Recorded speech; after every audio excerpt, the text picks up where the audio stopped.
Hello, my fellow Corona quarantinis. Is that a word? I just made it up if it didn't. It should be. Today, I am coming to you from what's left of my kitchen.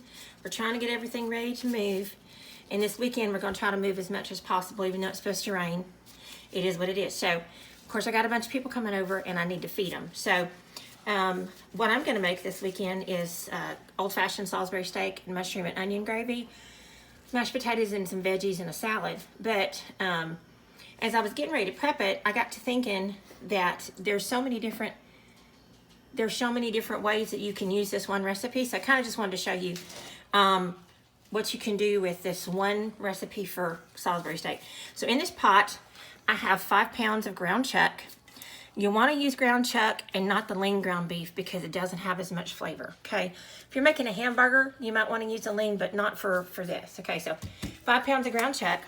In this bowl, I have cut up onion, green pepper, green onions, a poblano pepper because I like the bite of that in this, a bunch of minced garlic, if you can see that, and a bunch of parsley, okay? And it's got some Cajun seasoning. I've already put Cajun seasoning on my meatloaf. Okay, got Cajun seasoning in my, there's a little lovely big mosquito that flew in the door.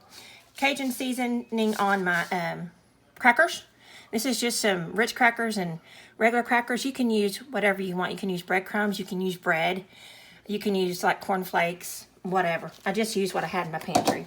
And then in this bowl is my liquid ingredients. It looks terrible, but it really is good. It's about 6 eggs, some milk, some Worcestershire sauce. Say that 5 times. It's some Louisiana hot sauce. And did I say milk? If I didn't say milk, it's got milk in it and a little bit of ketchup, okay?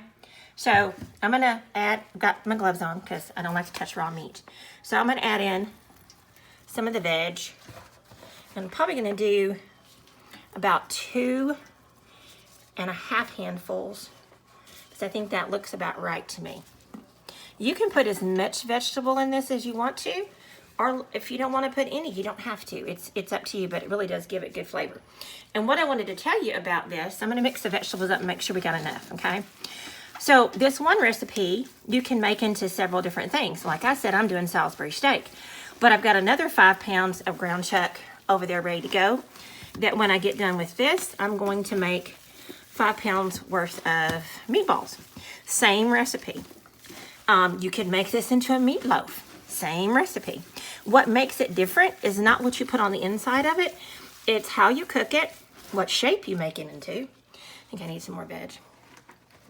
What shape you roll it into, and how you prepare it.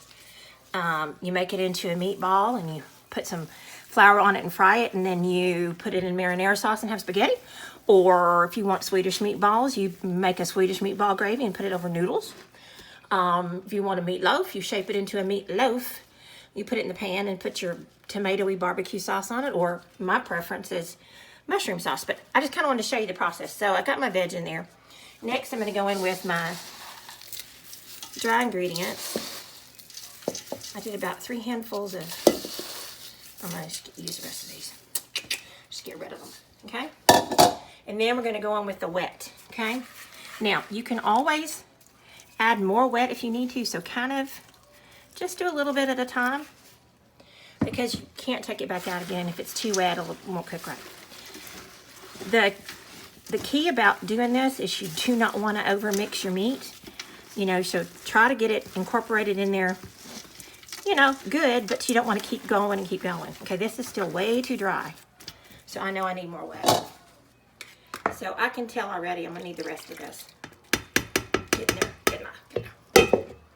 And you can always add, if you didn't mix up enough, you can always add a couple more pieces, a couple more eggs, or a little splash of milk, or whatever, okay?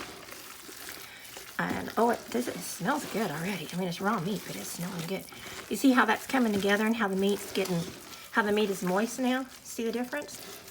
So now, once you get it all incorporated, it's up to you how you want to make it. What shape do you want it to go in, and how do you want to serve it? Okay.